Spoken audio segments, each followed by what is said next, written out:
Hi, and welcome. Thanks for joining us today. My name is Steve Smith, and I work at Hal Leonard. And in particular, I work with the Essential Elements Interactive website, and I'm really excited to kind of bring some things to you today and hopefully provide some insight on how to use Essential Elements Interactive. We also hope that this video finds you and your family well during this highly unusual time. I know that we have people joining us from across the world, so that's very exciting.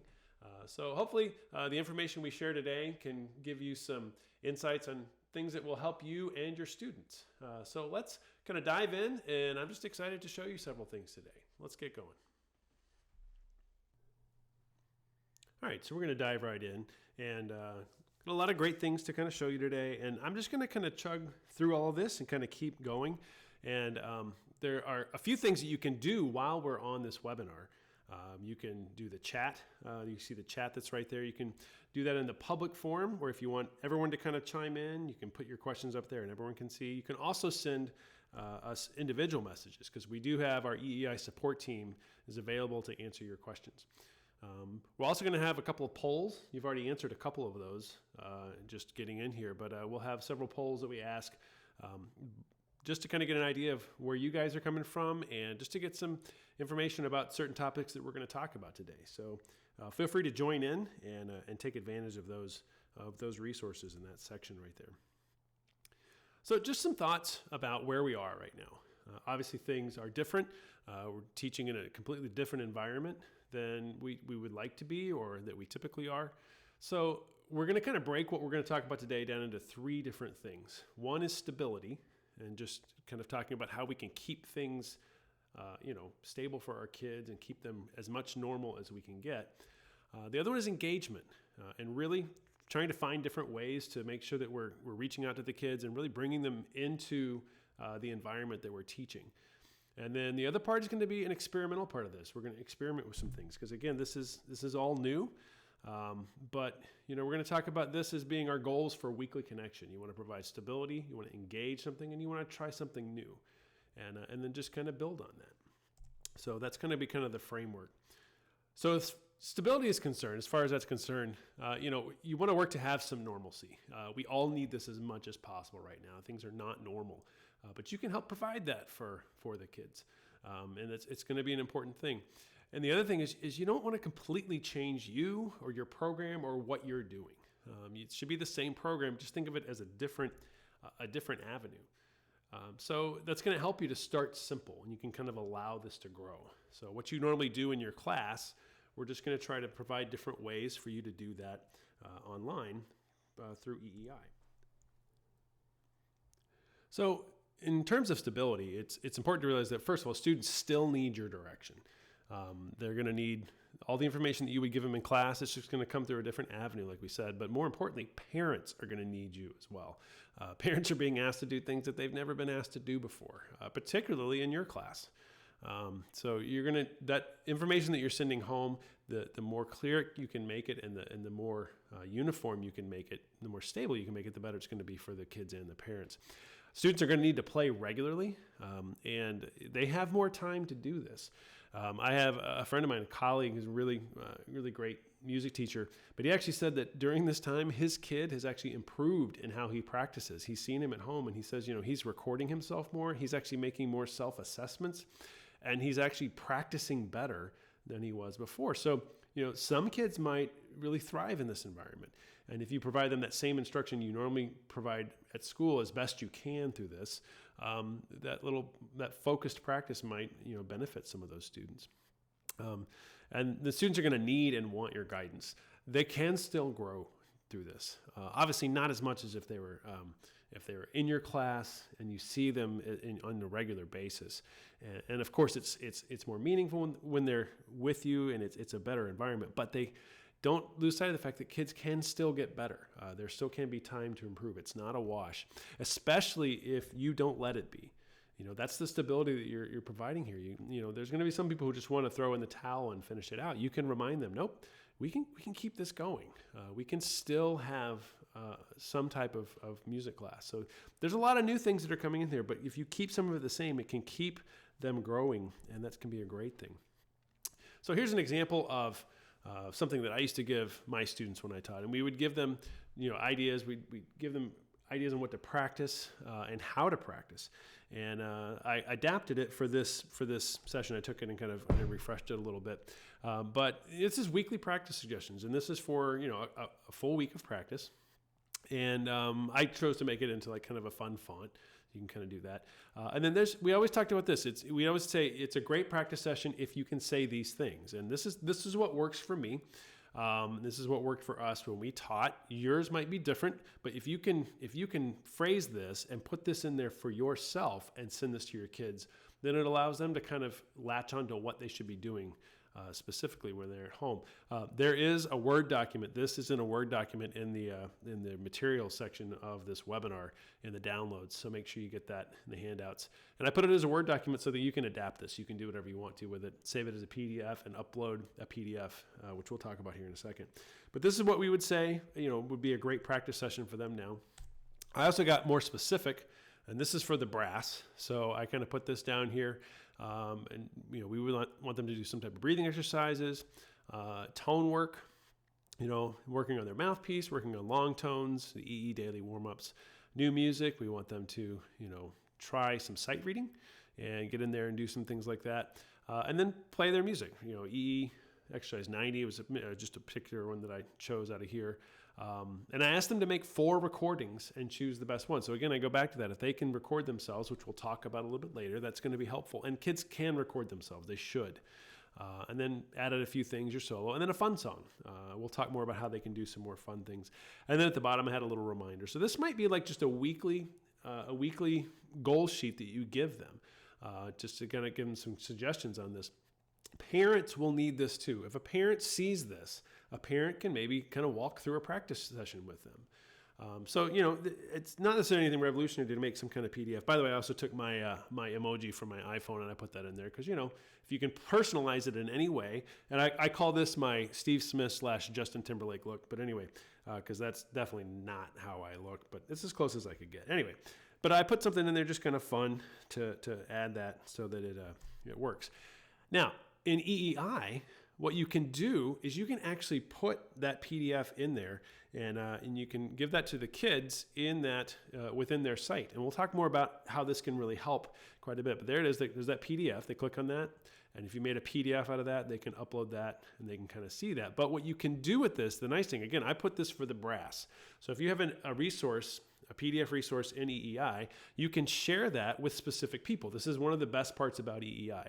So I have that. I just want to share it with my brass. So I'm going to share that with my trumpets, my horn players, my trombone, then the baritones, and the tubas. And I can look over here and I can see, yep, those are the students that I want to send that to. And when I share that, I know that those students will see that. And so that's a really helpful way to get that information out to them. So when they log in, they're going to see that in their resources section, and they'll be able to use that. And you can do that kind of every day. We'll talk more about how you can do that in the resources section, some things you can do in that as well. So you can do a PDF. I mean, there is that, and that's kind of again, going back to the normalcy. If that's something that you do regularly, you could turn that into a PDF and put that out to kids through EEi. If you want to add a little bit to this, you could actually, make playing assignments and put it in there, not necessarily playing assignments or recording assignments that you want them to submit, but put it in there so that when they log in, and this is a student login page, when they log in, that's right in front of them. And they can look in there and they can go, okay, breathing exercises, rhythm study number 1, section study number 1, note naming, whatever you want them to practice, you could put that right there in front of them and have them do that. And so when they're logging in and they're coming to this, it gives them kind of some direction, and that's that stability again that we're talking about. And as we go through this, you're going to start to see that there's a lot of things you can do in EEi, and the more you can get kids to come to one place, the more stable that is. So it's kind of an important thing to be able to do that. In the teacher account, it's really easy to do this, and we have tutorials to kind of show you about this, but you can go in here and you can create these exercises, and you can come back and see who you've assigned these to. Like this one, I assigned all those to just the beginning band, so that they could go in and they could make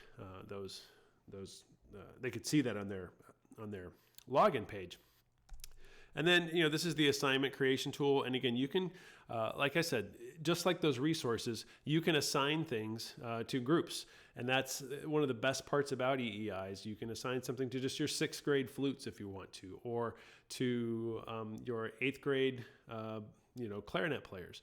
You can create groups in EEI. And when you do that, you can make them whatever group you'd like, and you can just really isolate it. And the kids only see what is assigned to them.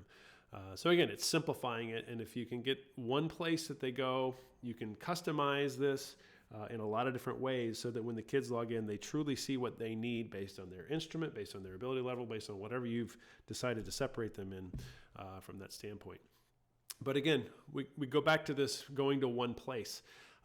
It's funny that the word simplicity is there because there's a lot of things that you can do here. But in EEI, you can have them play music from the book. You can have them do play-along accompaniments. You can have them look in their EEi resources. We have a lot of resources that are there that you can share with them. You can upload and share your own PDFs or create videos and share videos with your students, which we'll talk about here in a little bit. You can share links to important sites. They can make recordings from their EE books. They can make recordings that are not based on EE. They can do self-assessment, and you can provide feedback. So all of that they can do in EEI. And the reason that word simplicity is up there is because if you've got kids and you're trying to have them do stuff through one site to look at PDFs, and another site to watch videos, and then another site to read the music, and then they're using their book on their stand, and then they're going to record and go to a different site, and you've got to they're pinging all over the place. It seems organized on your end, but that's a lot for them to do on the other end. So here you can do a lot right within EEI. And so simplify, one place for them to come. And we'll talk a little bit more about some things that you can do with this, but that's kind of where we're kind of going with this. The music studio is another great place that they can come. So when you're coming in here, just to do a quick refresher, they can play through music, and there's music on screen for them. And I know we've had a number of people who've said, "Hey, my kids forgot. We got out of school. I have a lot of kids that don't have their books. What can we do?" I know there's a lot of you that kids are. This is now how they see their EE music. It's right here. This is how they do that. The recording studio. There's a lot of different things they can do in here. There's simple playback tools. There's practice tools that we have in there. And then the big one is they can record and make multiple takes, and they can save the best one and put that up in the cloud. So again, they're assessing, they're making recordings, they're making multiple recordings and working to get better. So there's a lot of different things that they can do just within the music studio. And then, we also want to try and keep it a little more energetic, and through a lot of book 1, and we have it coming for book 2 and 3. It's not quite in there yet, but they do have some of these styles in book 2 and 3. But for the first, for a lot of book 1, there are multiple styles of accompaniment tracks for every exercise. And so they can practice the same song multiple times. So, encourage them to get in there and play and do... encourage them to get in there and play and do a lot of different things. So first of all, the drop-down menu that shows the multiple accompaniment tracks, it's very easy for them to navigate this and to see what they can do as far as the different accompaniment tracks. This first one that you're hearing, this is actually just a professional clarinet player playing the example. And we do use professional musicians in all of these. So now here's a professional musician playing with the metronome.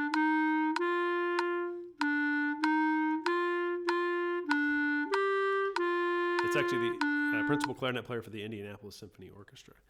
Then, same song, we're just going to add a simple piano background.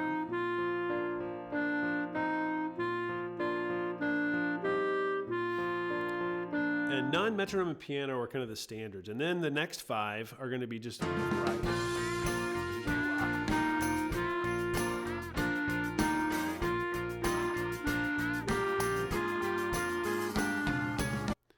And you can also easily take the melody off and have them record or play along with just the background track of the melody.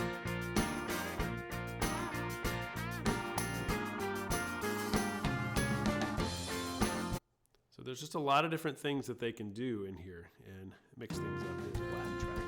But you get the idea. And one of the things one of the things that's important to understand is as they're getting there and playing that, it's having them play the same song multiple times. I know there's a lot of kids that get in and they just play a song and then they're ready to go to the next one.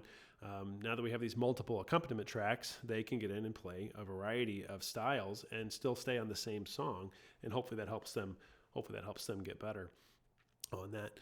One tip, if they're going to record for you and send in recordings, we usually, you can adjust how loud the accompaniment volume is and how loud the input volume is. So you want to make sure they lower the output volume of the accompaniment track so that you can hear them on top of that. So it might take a little bit of work within each with each person's setup, but and then a lot of times people have them record with melody off so that they can hear just the student and not another group. And then some just like them to record with just a metronome. That's always a simple thing. And then the simplest, you could actually have them record with none as the accompaniment and the melody turned off, and that's just going to be a blank track where they just record by themselves. So there's a lot of different ways that you can have them do that. But you want to make this, again, a two-way conversation. So you want to engage with the students. You want to send from teacher to the student, and you want to get the student to talk to the teacher. We're going to talk about a couple of different things you can do that. But variety is the spice of life on this. So we're going to talk about a couple ways you can kind of engage the students. We're going to talk about teacher uploaded videos, some things that you can do, student recording assignments, which we'll talk about here in a second. Feedback, and we have some kind of cool new things in there with the feedback. Student voice messages, and then we're going to talk about adding rubrics for writing, in fact. There's even a way that kids can write and journal on this. And then we're going to talk about student suggested videos so that you kind of bring them into this. But your students, first and foremost, your students are going to miss you. So if there's a way that you can put yourself in front of them, if there's a way you can, do that. And there's a lot of things. I know there's a lot of people doing Zoom calls and things like that. But if you can stay in front of them on a more regular basis, that can be helpful and beneficial as well. There's a lot of people that do written direction and they put it up on YouTube or they put it in a Google Drive or they put it up on Dropbox. But you can provide that. And if you make a video and you can upload a video to YouTube or you can put a video link in, again, like I said, in Google Drive or in a Dropbox, you can actually upload that to EEi. And some people are like, well, that seems like extra work. But again, we come back to the idea that what you're going to do is you're trying to get them to come to one place so that they don't have to jump all over the place. And I'm going to show you how that can be helpful. I had one teacher ask about YouTube and say, well, if I put a video on YouTube, can't everybody see it? It's important to know that with YouTube, there's different settings. You can do public, where anybody can see your video. You can do private, where you can only the only people that can see it is if there's like a password protected type of thing, and it's very restricted. But the one that you would do for EEi would be one called unlisted. And unlisted means that it's not going to show up on a YouTube search. It's not going to show up for anybody that doesn't have the direct link to that video. So it's a way for you to put, it's almost like a semi-private type of link. But if you make an unlisted YouTube video, you can post that in EEi, and they can kind of see you, and you can put some stuff out there for them, because they are going to want to see and hear from you, whether you think they do or not. Even the kids that all of a sudden you were like, I didn't know that kid missed me, they're going to miss you. And so this is a chance to kind of get in front of them a little bit. So here's how that might work. So I go back to this whole idea that, again, in EEi, you can make things and you can send them directly to specific groups of people. So for example, I made this video for just the trombones and euphoniums, and they can get in there and they can play this. Hey, trombones and euphoniums. Well, today I'm going to give you a song. I'm going to play it on my mouthpiece. I'm not going to tell you what it is, although some of you might know what it is. You need to look it up and try and find what the name of the song is. Also, after I'm done playing it, you're going to back the video up and you're going to play along with me on the mouthpiece so you match my pitch. All right? So here we go. Get my pitch.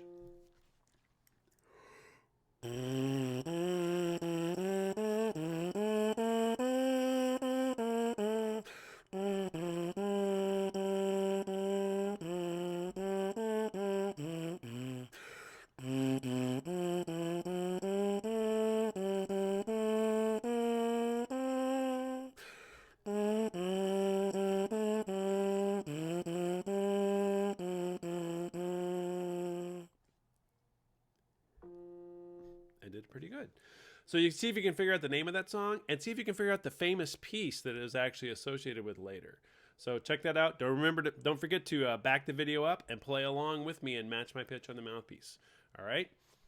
Hope you're having a good day. So, you can make that video, and then when you share it, you can see, as I do in here, I click on this, and you can see that I've just shared that with the trombones and the baritones, trombones and euphoniums.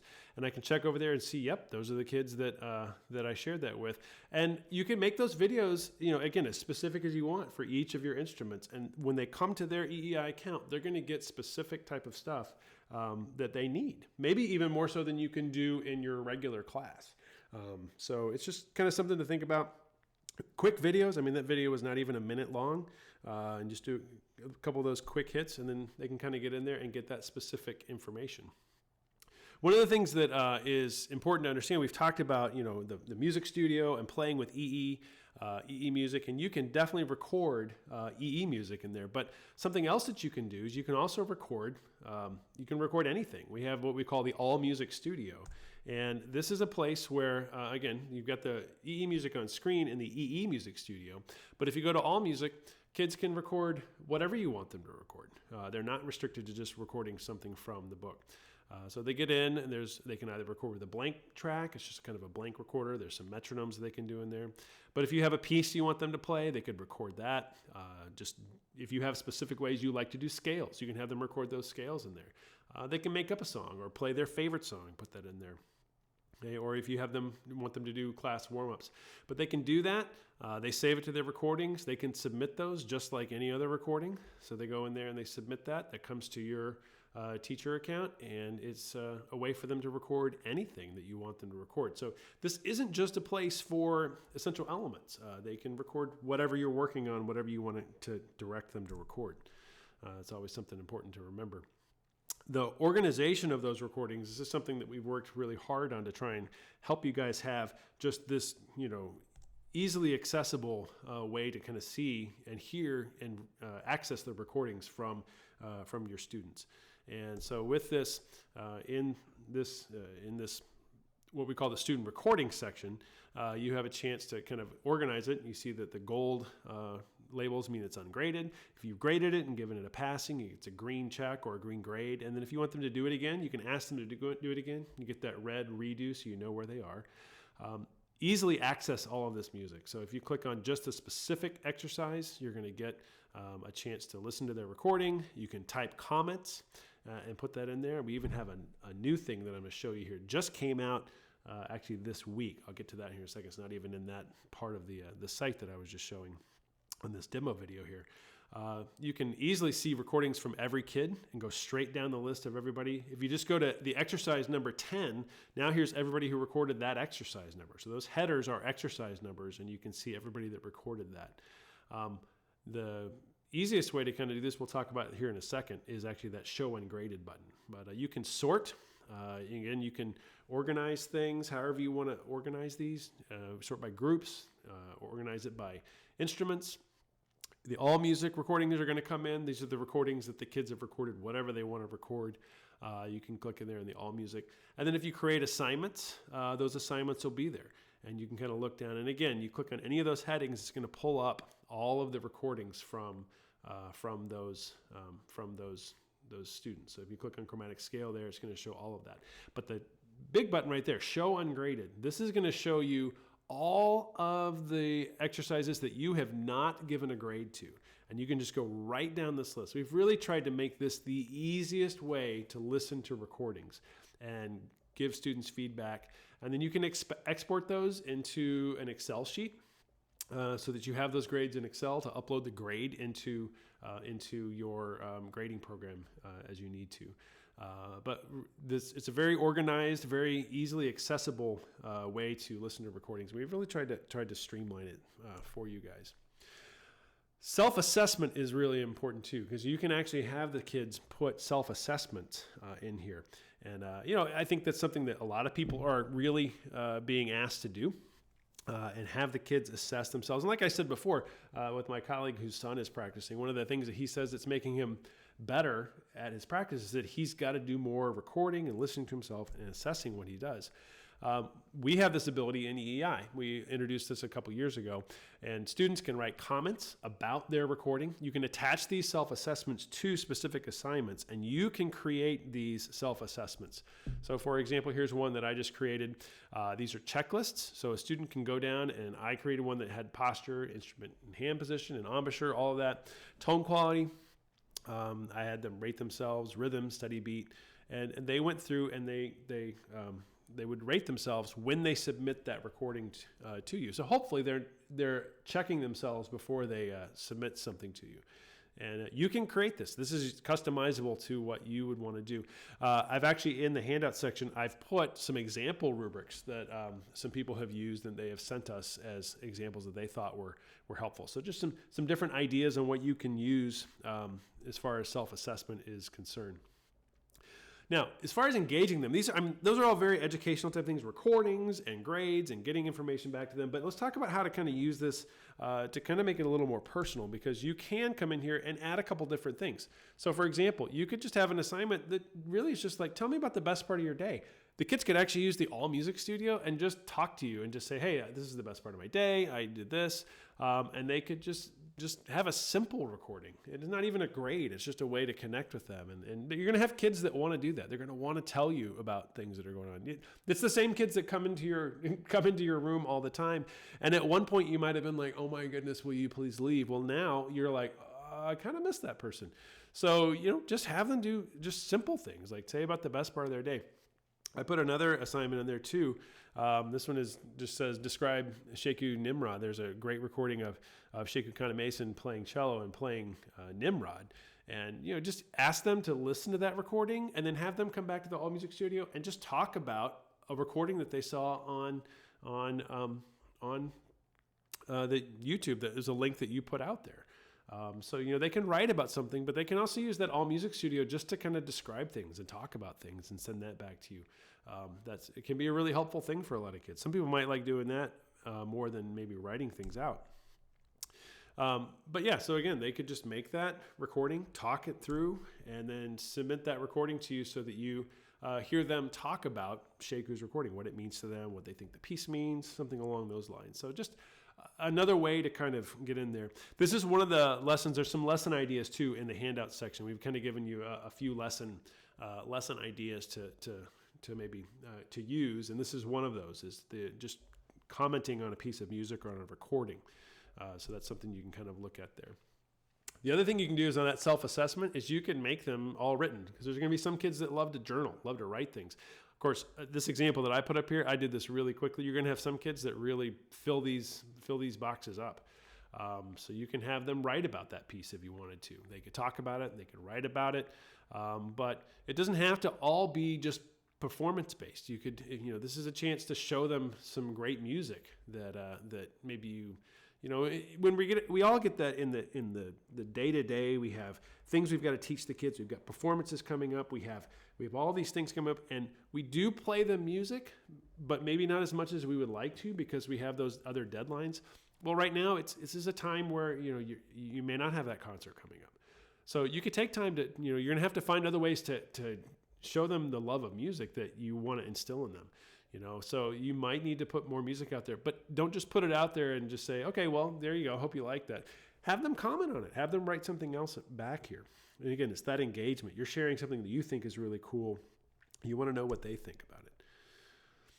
Now, coming back to this, circling back here, because this is a kind of a new feature that we have coming up.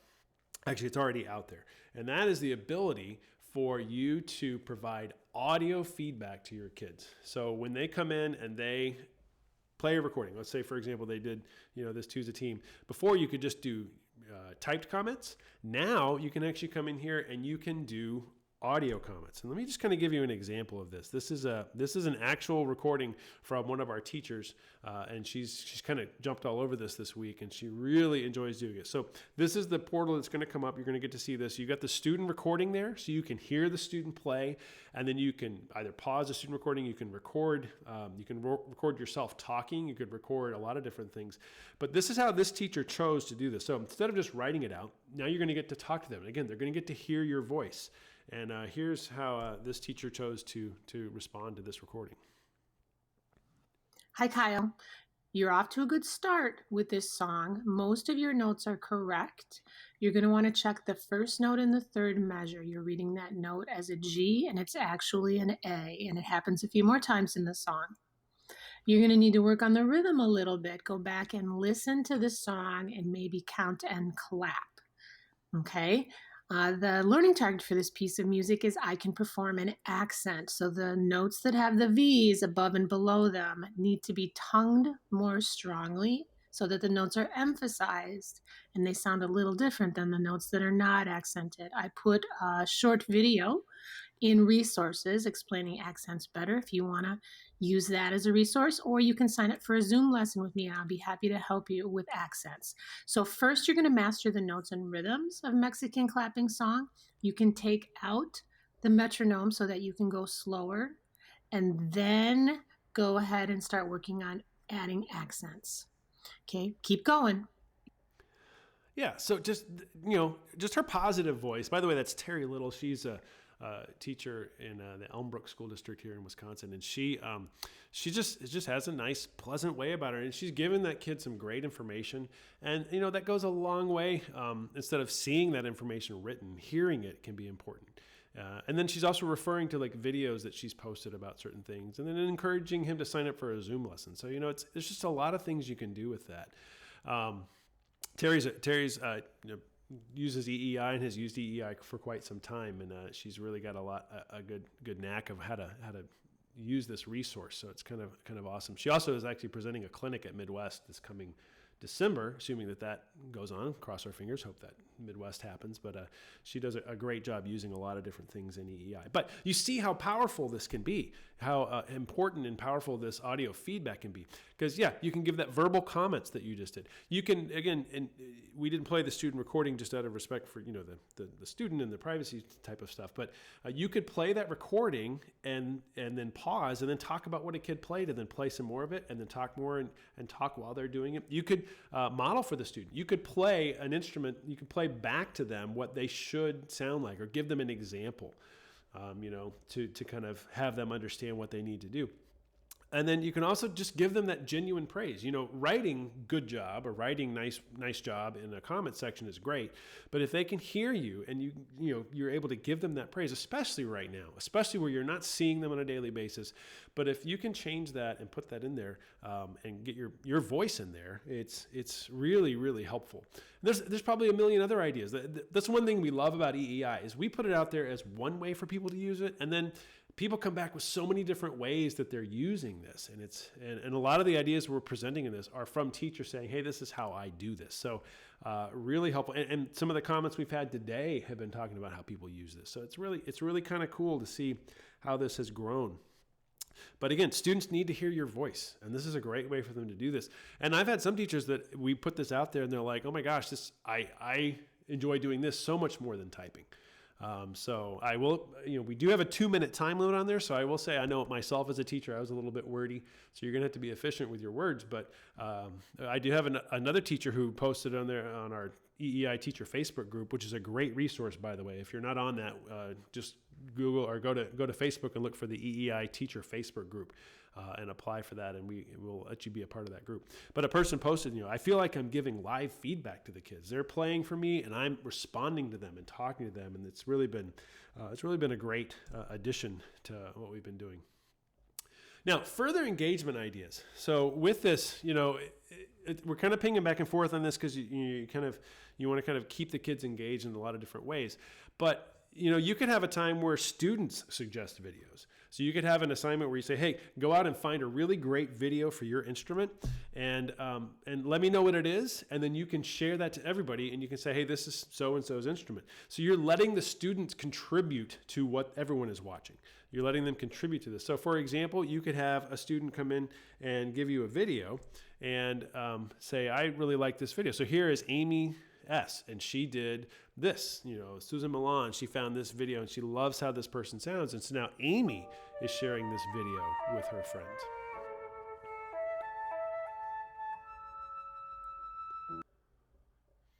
So it's just a way to allow the students to be a part of this. And you're going to get some really interesting takes on that. You're going to get some interesting videos that people are going to send to you. So let them come and be a part of this. Let them provide their insight as to what type of music they're listening to, and let them share it with your friends. I mean, definitely you want to make sure you watch the whole video before you share it, just to make sure obviously it's the right kind of video. But at the same time, if you can, you can put a little of that and trust that they're gonna send you good stuff that can be a helpful thing. Trust it, but verify that it's a good thing. The other thing about these videos is you also want to add a little bit of you into this. Bring them into your world a little bit. They're kind of coming into your house right now with how you're teaching. But again, I bring it back to this. Your students are going to miss you. So if you can provide something that's engaging and fun for them, like I just made this video. So if they get in, by the way, this is the student account. This is what the student would look like. So they get in there, they have, you can see it right there. They have you've got a reminder to them that there's a Zoom call coming up. There's a saxophone Zoom call on Monday. This is their new weekly video. So I've put in there a weekly video, and this is kind of for everybody. And so they're going to come in, and I got my Monday greeting. And I'm just going to come in and click on this and then just make it fun, make it enjoyable. Hey, everyone. I hope you're having a great day. I just wanted to say hi and check in, see how you're doing. And today we have a special guest. Owen, come here.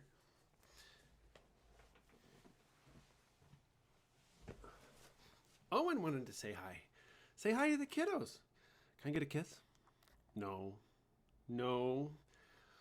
Well, Owen really wants you guys to have a really good day. So he's saying hi. Oh, Owen, do you miss the kitties?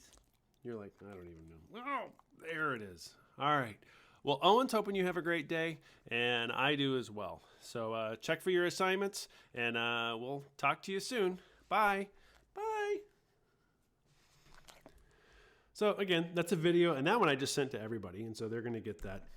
But the more you can put yourself into that, the better it's going to be. And then the last part about this is just experiment with things.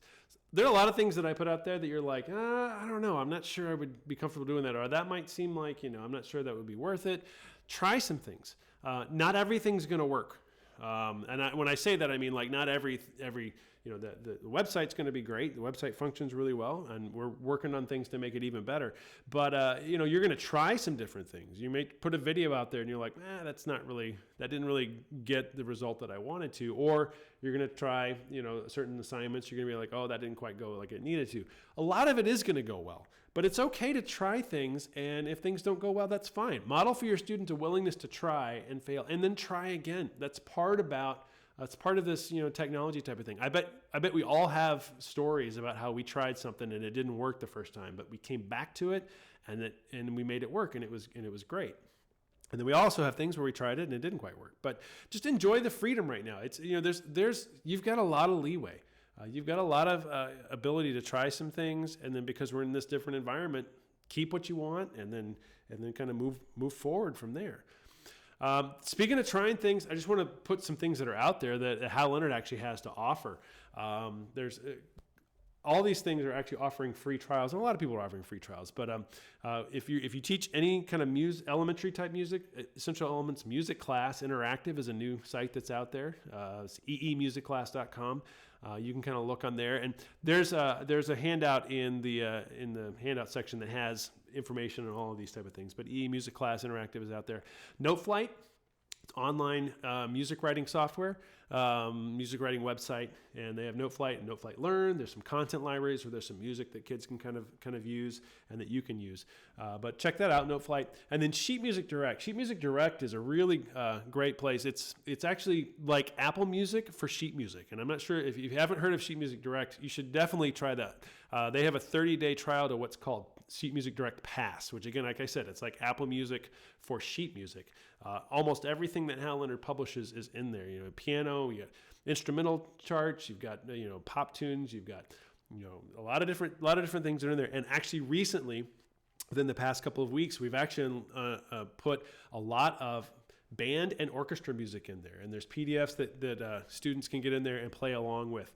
So definitely check that out. sheetmusicdirect.com, noteflight.com. EEmusicClass.com. All of that information is in your handout section. And just to kind of show you, like my son, I kind of maybe, my son, I'm getting to watch him play cello and trumpet here at home during all of this. And he's been working through a lot of different things. He does that, and he plays piano as well. But we've started using Sheet Music Direct for him just to play fun things. He wanted to learn Viva La Vida. So this is actually him playing Viva La Vida off of Sheet Music Direct. This is a picture of it. But it's a chance to kind of do some more fun things and kind of step out of your comfort zone and get kids to kind of find some new music in there. So sheetmusicdirect.com is a fun place. Always check the EEi blog. We have a lot of ideas, a lot of things that we're posting up there from time to time, and we're going to try to start posting even more lessons, especially coming out of this webinar. We have a lot of things we can share with you guys. But EEiblog.com is a great resource as well. But for this, embrace the new and search for things to keep. Don't think of this as just for now. Think of this as how can we be better after this? There's a lot of things that obviously there's a lot of this that we don't want to carry forward, but this could end up making us all better.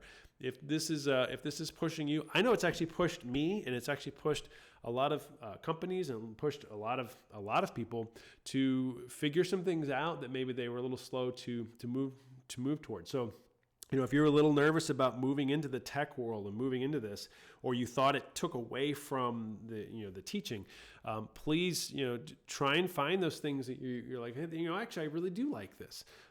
You may not keep all of this, but you're doing EEi. Let's just talk specifically about EEi. You're using Essential Elements Interactive right now, but moving forward into the fall, you might want to still keep that and try and continue using it and use it as a supplement, or maybe use it even more if you really enjoyed it. We're going to have a survey coming out here in the next couple of weeks. And especially for those of you who are just diving in, we really want to know what you think and what things you like about it, maybe some things that you wish were in it. And we're going to, we really are we're constantly working to make the website better. So if you've been in there and you really want to kind of, offer suggestions, we love getting suggestions. And some of them we can jump on, some of them we put them on the list, but that's the great thing about this site is we have the ability to make things better. In fact, the audio feedback was actually a comment that was put out there by a couple of different teachers, and we were able to make that happen. So we are constantly looking for ways to improve the site. So thank you for being here. Thank you for using EEi. Thank you for coming today. But most importantly, thank you for all that you do for your students. You matter. This time is crazy, but I know I speak personally for myself as a music educator, but also as a parent. I just watched my kid do his Zoom class with his 5th grade teacher, and I wanted to give that teacher a hug through the computer. She's engaging those kids, and it's just incredible what you guys are doing right now. This is not an easy thing. We're here to try and help as much as we can, but just more than anything, just understand how much of a difference you're making. You make a huge difference when you're at school and the kids are there, and you're making a huge difference now as well. So thank you so much for everything that you do. And again, like I said, I really appreciate you guys coming today. Don't forget to get the handouts and download those and take those with you. And we'll have some more things for you as well. So again, thanks for joining us, and really appreciate all the people that participated in the webinar, your comments. I really look forward to kind of looking back at those and seeing what came out of this webinar. And hopefully this isn't the last time that we communicate together. As you have ideas and questions and things of that nature, please reach out to us either through the website contact us section, or just shoot us an email at eei@howleonard.com. We're here to help. And again, as you start working with your students and working through EEi to work with your students, just realize that we're all in this together, and we're happy to help you in any way that we can. Please stay safe, and thanks so much for joining us, and have a great rest of your day.